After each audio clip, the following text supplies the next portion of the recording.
ప్రభు యేసుక్రీస్తు నామములో మిక్కిలిగా ప్రేమింపబడు సహోదరి సహోదరులారా, సామాన్య కాలపు 15వ ఆదివార ప్రసంగ ధ్యానాంశమునకు మీ అందరినీ కూడా మనస్ఫూర్తిగా హృదయపూర్వకంగా ఆహ్వానిస్తున్నాను. మన ఆధునిక జీవితంలో 2 రకాలైనటువంటి ప్రజలను, సమాజమును మనం చూడవచ్చు. వారిలో మొదటివారు తాము ఎందుకు జీవించారో, తాము ఎందుకు జన్మించారో, తాము ఎందుకు ఈ లోకంలో ఉన్నారో, ఎందుకు వారు ఈ లోకముకు ఉపయోగపడుతున్నారో, వారి ఉపయోగం ఈ లోకంలో ఉందా అన్నటువంటి వారు ఒకరైతే, రెండవదిగా తాము జీవించేది కేవలము తమ సుఖం కోసమే, తాము జీవించేది కేవలము తమ స్వార్థం కోసమే, తాము జీవించేది కేవలము తమ్ము నమ్ముకున్న వారి కోసమేనని అనుకున్నటువంటి వారు రెండవ తెగకు సంబంధించిన వారు. ఈ విధంగా ఇటువంటి 2 రకాల వ్యక్తులను మనము మన సమాజంలో చూడవచ్చు. ఇటువంటి వారు ఈ లోకంలో ఉన్నారే కానీ ఎవరైనా నేను దేవుని ప్రణాళిక వలన, దేవుని చిత్తము వలన, దేవుని చిత్త ప్రకారము నేను ఈ లోకమునకు వచ్చి ఉన్నాను, ఈ లోకంలో ఆయన చెప్పినట్టు విధముగా నేను ఈ యొక్క లోకంలో నేను క్రియలు చేయాలి, ఆయన చిత్తానుసారము నేను నడుచుకోవాలి, ఆయన ప్రేమానురాగాలను నేను ఈ లోకంలో వెలబుచ్చాలి అన్నటువంటి వారు చాలా తక్కువ. తమ జీవితాన్ని తాము అర్థం చేసుకోరు. వారు వారి తల్లి గర్భములో రూపొందక మునిపే వారు ప్రభుల వారి చేత ఎన్నుకోబడిన వారని వారు గుర్తించరు. వారు ఈ లోకంలో జన్మించింది ప్రత్యేక పరిచర్య కోసమని, ప్రత్యేకమైనటువంటి ప్రణాళిక కోసమని వారు ఎప్పుడు కూడా వారు భావించరు.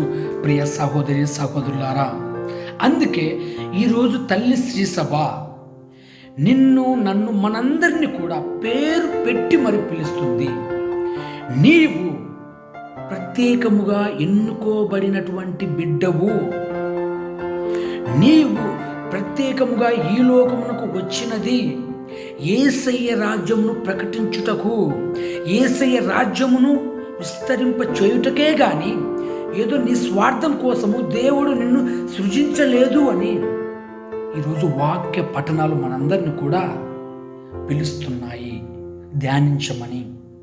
ప్రియ సహోదరి సహోదరులారా, అందుకే ఆమోసు గ్రంథము 7వ అధ్యాయము మనము 14వ వచనమును మనం చదువుకున్నట్లయితే ఆ మాటలకు ఆమోసు ఇట్లు బదులు చెప్పాను, నేను ప్రవక్తను కాను, ప్రవక్తల సమాజమునకు చెందిన వాడనైనను కాను, నేను మందలు కాయువాడను, అత్తి చెట్లను సాగు చేయువాడు. ఎవరండి ఈ ఆమోసు గారు?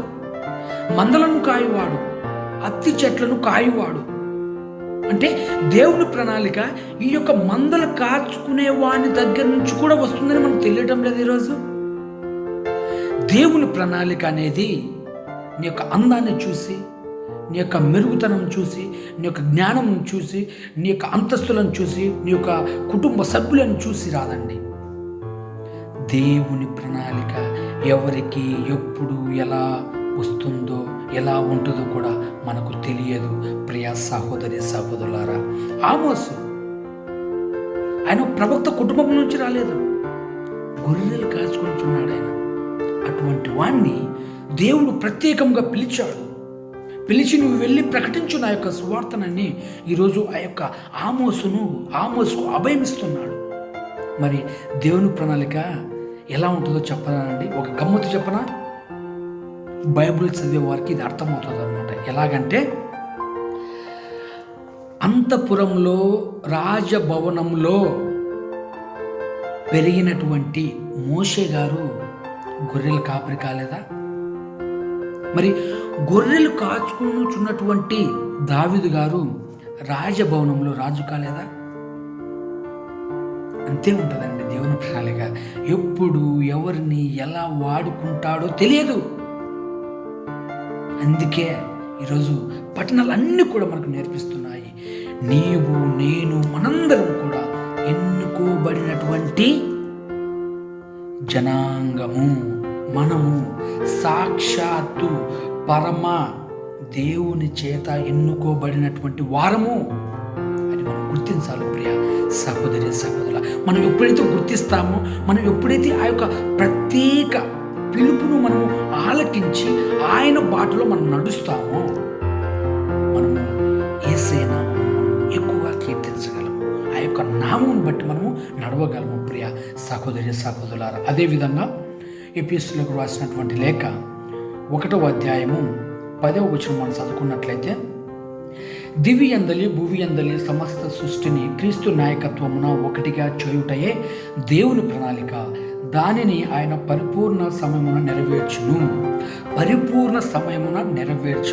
ఆ యొక్క పరిపూర్ణ సమయంలో ప్రత్యేకింపబడినటువంటి మనము ఎందుకు పాలు పంచుకోకూడదు? మనము ఎందుకు దానిలో ఒక భాగం కాకూడదు ప్రియ సహోదరి సహోదరులారా? అందుకే ఈరోజు మనము సువిశేష పట్టణంలో చూసినట్లయితే దేవుడు ఇద్దరిద్దరిని జంటలుగా పంపిస్తున్నాడు. ఎందుకంటే జంటలుగా అంటే ఒకరి గురించి ఒకరికి అర్థమైపోతుందని, ఒంటరిగా ఉంటే కొన్నిసార్లు భయానికి కూడా గురి కావచ్చని. ఒక ఒంటరితనము ఎప్పుడు కూడా ఎక్కడికి తీసుకెళ్ళదు. ఎందుకంటే మనము ఒక కాలితో నడవగలమా? లేదు. ఒక కన్నుతో చూడగలమా? చూస్తాం, కానీ అంత క్లియర్గా ఉండదు. మరి ఒక చేతు మనం ఏమైనా చేయగలమా?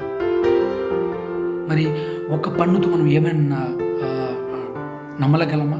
ఒక పెదవుతో మనము ఏమైనా మాట్లాడగలమా? ఒక చెవి లేకుండా ఇంకొక చెవితో ఉండగలమా?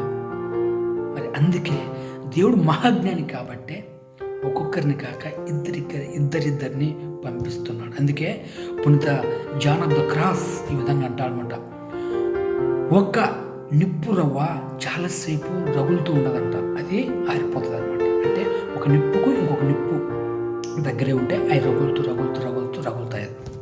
అదేవిధంగా పునీత అగస్తిన్ గారు ఈ విధంగా అంటారనమాట, నీవు ఒకవేళ పరలోక రాజ్యానికి వెళ్ళే ముందు పునీత పేతురు గారు నిన్ను ఆపి, నీ సోదరుడు ఎక్కడయ్యా అని అడుగుతారట.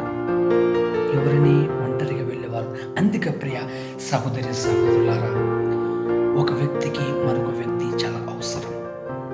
అందుకే మత్తయి సువార్త 18:20 మనం చూసినట్లయితే, ఎక్కడైతే 2-3 నా పేరైన గుమికూడెదరో అక్కడ నేను ఉంటానని యేసు ప్రభుల వారు మనకు చెప్పి ఉన్నాడు. అదేవిధంగా మనము లూకా సువార్త 24:13 చదివినట్లయితే, అక్కడ 2 శిష్యులు నడుచుకొని పోతూ ఉంటే వారి మధ్యలో యేసయ్య నడుచుకుంటూ వెళ్తాడనమాట. కావున ప్రియ సహోదరి సహోదరులు, మనందరం కూడా యేసయ్య కోసము నడిచి యేసయ్య పాటను మనం ప్రకటిద్దాం.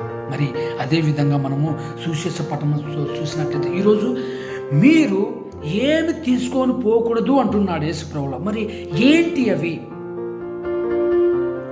మన యొక్క సుఖాలను, సౌకర్యాలను, ఫ్రెండ్స్ను, మొబైల్స్ను, ఇన్స్టాగ్రామ్ వ్యూవర్స్ను, ఇన్స్టాగ్రామ్ ఫాలోవర్స్ను, ఫేస్బుక్ ఫ్రెండ్స్ను, మన సుఖశాంతాలను, మన వైభోగాలను, మన ఇంటిని, మన కుటుంబ సభ్యులను, మన కుటుంబంలో ఉన్నటువంటి ఆ యొక్క అష్టైశ్వర్యములను, వాటినన్నిటిని కూడా తీసుకొని పోక, మీ యొక్క ఫ్రెండ్స్ను, మీ యొక్క దురుద్వేషాలను, మీ యొక్క వైభోగాలను తీసుకొని పోక, మీరు వేటిని తీసుకొని పోవాలంటే యేసయ్య ప్రేమను తీసుకెళ్ళండి, యేసయ్య నామం తీసుకెళ్ళండి, సువార్తను తీసుకెళ్ళండి, పవిత్ర గ్రంథమును తీసుకెళ్ళండి, కరుణామయుని యొక్క ఆ యొక్క కరుణను తీసుకెళ్ళండి, ఆ యొక్క దివ్య కారుణ్యం తీసుకోండి, యేసు తిరుహృదయాన్ని తీసుకెళ్ళండి, ఆయన యొక్క జాలిని తీసుకెళ్ళండి అని యేసు ప్రభువు వారు మనందరినీ కూడా నొక్కి ఒక్కాయిస్తున్నారు ప్రియ సహోదరి సహోదరులారా. అందుకే యేసయ్య పరిచయలో మనం సాగిపోవాలంటే, యేసయ్యలో మనము